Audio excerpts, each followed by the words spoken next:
जबरदस्त चर्चा हो रही है। खुद प्रधानमंत्री नरेंद्र मोदी निशाना साधते नजर आए विपक्षी दलों पर। हमारे साथ बातचीत करने के लिए जुड़ गए हैं आम आदमी पार्टी के राज्यसभा सांसद संजय सिंह, जो खुद विपक्षी दलों की इस बैठक में मौजूद थे। एजेंडे क्या थे, किन मुद्दों को लेकर चर्चा हुई, इसे लेकर तो हम इनसे सवाल करेंगे ही, लेकिन सबसे अहम बात यह है कि ये जो नया नाम दिया गया है, इसे लेकर अब एक नई लड़ाई शुरू हो गई है। किस तरह से आप इंडिया वर्सेस एनडीए की इस लड़ाई को देख रहे हैं? देखिए, मैं कह रहा हूं कि इंडिया जीतेगा, भारत जीतेगा, भारतवासी जीतेगा। देखिए, जिस तरह से कल मोदी जी ने घबराहट में 38 राजनीतिक दलों की बैठक बुलाई, जब इंडिया के 26 दलों की बैठक हुई उसके जवाब में, ये अपने आप में उनकी घबराहट को बताता है। अब उसमें दल कौन कौन से आए, हम, तुम, कहां, कैसे, लेकिन, वेकिन, मेकिन, 38 दलों को उन्होंने बुला लिया, जिसमें से 26 दल ऐसे हैं जिनके एक भी सांसद नहीं है। तो इसका मतलब कहीं ना कहीं नरेंद्र मोदी जी की घबराहट का ये नतीजा है। दूसरी चीज, वो कह रहे हैं साहब ये एनडीए है, तो 9 साल तक तो ये एनडीए याद नहीं आया। अभी क्यों याद आ रहा है? चुनाव के ठीक पहले, क्योंकि ये जो इंडिया की बैठक हुई है, इससे कहीं ना कहीं मन में घबराहट है। और ये एनडीए नहीं है, ये न्यू डीलर ऑफ अडानी है। देश की सरकार जो चल रही है वो एक ही आदमी के लिए काम कर रही है। आकाश से लेकर पाताल तक, हवाई जहाज हो, सी पोर्ट हो, एयरपोर्ट हो, कोयला हो, गैस हो, बिजली हो, पानी हो, सड़क हो, सीमेंट हो, स्टील हो, सब कुछ उसको देते जा रहे हैं। तो वो अडानी के लिए काम करेंगे, हम इंडिया के लिए काम नहीं, लेकिन जैसे राजनीतिक दल विपक्षी दलों के साथ जुट रहे हैं, वैसे एनडीए के साथ भी जुट रहे हैं, उसमें दिक्कत क्या है? सब अपनी शक्ति प्रदर्शन कर रहे हैं। आपको बिल्कुल शक्ति प्रदर्शन करें, हम उसका स्वागत करते हैं, शक्ति प्रदर्शन करना ही चाहिए। लेकिन जिन दलों को उन्होंने बुलाया वो कह रहे हैं बेचारे कि हम दल नहीं हैं, हमको कमल के दलदल में मत खींचो। लेकिन मोदी जी कह रहे हैं नहीं नहीं, आओ आओ आओ। क्या हो रहा है वहां बैठक में? कोई कह रहा है हुजूर हमने 5,000 करोड़ का घोटाला किया है, दूसरा कह रहा है हुजूर हमने 10,000 करोड़ का घोटाला किया है, तीसरा कह रहा है हमने 20,000 करोड़ का किया है। तो मोदी जी कह रहे हैं चिंता मत करना, तुम्हारा भाई मौजूद है। अभी 70,000 करोड़ के घोटालेबाजों को हमने एक को मुख्यमंत्री बनाया, दूसरों को मंत्री बनाया। तो मेरे ख्याल से अब सिर्फ दाऊद इब्राहिम का बीजेपी में जाना बाकी रह गया है, वरना तो उत्तर प्रदेश में जिन लोगों के घर पे बुलडोजर चलाते थे उनको अपने गठबंधन में शामिल कर लिया। तो बीजेपी के अंदर अब कुछ नैतिकता बची नहीं, कुछ बात कहने के लिए बची नहीं। और मैं समझता हूं कि ये जो न्यू डीलर ऑफ अडानी है, इनका एनडीए, ये इंडिया से हारेगा। आपको लगता नहीं है कि आप एक नाम लेकर कहीं ना कहीं विवादित बयान भी दे रहे हैं? क्योंकि राजनीतिक दलों में टिप्पणियां तो होती रहती हैं। कोई विवादित बयान है ही नहीं है। मुझे आके मोदी जी बता दें कि हवाई जहाज किसके पास है, एयरपोर्ट किसके पास है, सी पोर्ट किसके पास है, कोयला किसके पास है, गैस किसके पास है, बिजली किसके पास है, पानी किसके पास है, सड़क किसके पास है, स्टील किसके पास है, सीमेंट किसके पास है? जवाब दे दे मोदी जी, मना कर दें जो उन्होंने अडानी को नहीं दिया। जो आपने दाऊद इब्राहिम का नाम लिया उसकी अरे भैया, जिनके घरों पे बुलडोजर चला रहे थे उत्तर प्रदेश में, उसके साथ गठबंधन कर लिया। अब दाऊद का ही तो शामिल रहना बाकी रह गया है।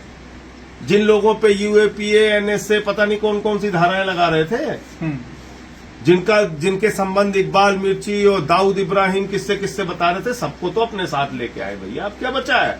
अब तो सिर्फ दाऊद का शामिल होना रह गया है, उसी को शामिल करना बाकी है। मेरा सवाल बैठक को लेकर है, क्योंकि देश के लोग ये भी जानना चाहते हैं कि ये जो इंडिया है ये किस दिशा में जाएगा, क्योंकि चर्चा आप लोग कर रहे हैं किसी राज्य में। सवाल है, हाँ, सवाल है कि 18 करोड़ नौकरियों का क्या हुआ। हाँ। सवाल यह है कि आपने महंगाई कम करने की बात कही थी, उसका क्या हुआ? स्वामीनाथन आयोग की रिपोर्ट लागू करने और फसल का दाम दोगुना करने की बात कही थी, उसका क्या हुआ? काला धन क्यों नहीं आया और 15 लाख मिला क्यों नहीं अब तक? आपने जवाब दिया इन सारे मुद्दों का कि देश के नौजवानों को आपने अग्निवीर में झोंक दिया, 4 साल में उनकी जिंदगी बर्बाद करके आप उनको छोड़ दे रहे हैं। तो मुझे लगता है कि और अभी एक रिपोर्ट आई है कि जो लोग अग्निवीर बन रहे हैं वो कई कारणों से छोड़ के भी आ रहे हैं। तो मुझे लगता है कि ये सारे सवाल हैं, मुद्दे हैं जो इंडिया इनसे पूछेगा और जिसका कोई जवाब ये एनडीए जो न्यू डीलर ऑफ अडानी है इनके पास नहीं। लेकिन मेरा सवाल ये है कि ऐसा ना हो कि जनता कंफ्यूज है, लोग कंफ्यूज है, आप अपनी मीटिंग करते रहें और लोगों को ना समझा पाए कि आखिर किसको वोट करना है। लोग तो भोग रहे हैं, ओहो, उनको समझाने की क्या जरूरत है? हाँ। जो आदमी 260 रुपए किलो का टमाटर खरीद रहा हो तो भोग रहा है भाई।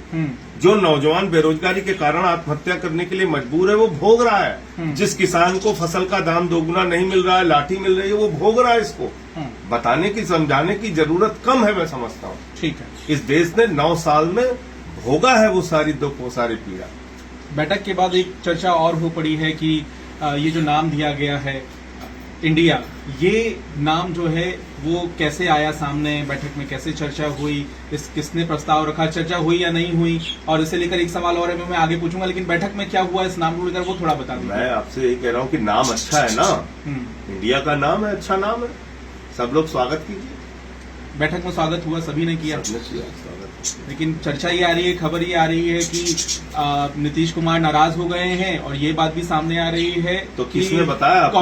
कांग्रेस जो है नीतीश कुमार जी वो ने गठबंधन को हाईजैक करे, नहीं खबर आई है। नहीं, मैं कह रहा हूँ नीतीश कुमार जी ने कहा, सूत्र होते हैं हमारे भी, वो भी खबर नीतीश कुमार भेजते जी ने रहते हैं। आपको बताया, नीतीश कुमार जी ने कोई बयान दिया, उनका कोई आधिकारिक बयान आया क्या? आने दीजिए, अगर ऐसा कुछ उन्होंने कहा हो तो आप बताइए।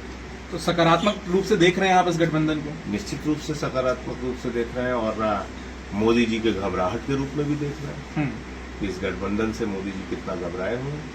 अब तक क्या कहते थे अकेला शेर है, सबको खा जाएगा, सबको पकड़ लेगा, सबको पटक देगा, सबको निपटा देगा, सबको समाप्त कर देगा। अब क्या हुआ भैया? अब आप कैसे कैसे, हम तुम कहाँ कैसे, लेकिन सबको बुला ले रहे हो आप। लेकिन वो तो ये कह रहे हैं कि एक चेहरे में कई चेहरे पहने, ये मजबूरी का गठबंधन। तो 38 चेहरे जो है वो किसके किसके हैं? इसमें किसके किसके चेहरे हैं? कौन इसमें अमरीशपुरी है, कौन ओमपुरी है, कौन सदाशिव अमरापुरकर है? बताइए ना भाई, कौन कौन है बताइए। सीट शेयरिंग, चुनाव कहाँ लड़े जाएंगे, जाहिर है आप ये कहेंगे कि अगली बैठक में चर्चा होगी, लेकिन क्या इन मुद्दों को लेकर भी चर्चा हुई? महंगाई वगैरह तो आपने बता ही दिया। क्या राजनीतिक दल के जो मुद्दे हैं उनको लेकर चर्चा आने वाले दिनों में? अब आने वाले दिनों में बहुत सारे विषयों पे जब चर्चा होगी, कोई निर्णय होगा तो उसको हम लोग सार्वजनिक करेंगे। अभी तो जो कल बातें तय हुई हैं वो आपके सामने रखी। आम आदमी पार्टी कोई मांग रख रही है? जी, आम आदमी पार्टी कोई मांग? हमारा तो ऑर्डिनेंस का मुद्दा था, उस पर कांग्रेस पार्टी ने विरोध करने का निर्णय लिया है, हम उसका स्वागत करते हैं। ऑल पार्टी मीट भी है, उसमें क्या आज ऑल पार्टी मीटिंग में मणिपुर, महंगाई और ऑर्डिनेंस का मुद्दा जरूर उठेगा, और उसको हम लोग उठाएंगे मजबूती के साथ। बहुत बहुत धन्यवाद। जाहिर है कि